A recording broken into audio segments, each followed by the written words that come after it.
আবার মিক্সি জারটা নিয়ে বসেছো, কি করতে চাইছো? আবার ঘাস পাতা নিয়ে চলে এসেছি। হ্যাঁ। আর এই ঘাস পাতাগুলো কিন্তু খাওয়ার জন্য নয়, চুলে মাখার জন্য। হেয়ার ফল, ড্যান্ড্রফ সবকিছু কিন্তু আমার চুলে ভর্তি হয়ে গেছে।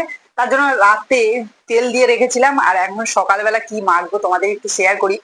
এখন যারা এই সমস্যায় ভুগছো, মানে হেয়ার ফল বা ড্যান্ড্রফে ভুগছো, তারা কিন্তু এই কাজটা করতেই পারো আমার মতো। এটা কিন্তু ভীষণ উপকারী।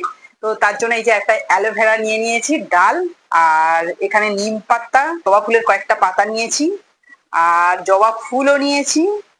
জবা ফুল দুটো ছিল বলে একটা কুঁড়িও নিয়েছি, এই যে আচ্ছা, আর দেখো।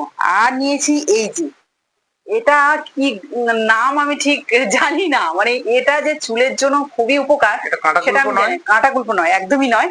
এর গাটা একটু খসখসে টাইপের, আর এটা ফুল থাকে, ফুলটা আমি ফেলে দিয়েছি, কুঁড়ি আছে এই যে।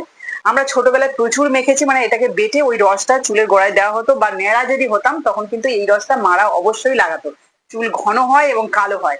এটার নামটা আমি এই মুহূর্তে মনে করতে পারছি না, তোমরা যদি, তোমাদের যদি জানা থাকে অবশ্যই কমেন্টে জানিও। গাছটা দেখে নাও, এই যে গাছের পাতাগুলো এইরকম একটু খসখসে টাইপের, কাঁটা কুলপো যেমন হয় ঠিক তেমনই দেখতে, কিন্তু কাঁটা কুলপো নয় এটা।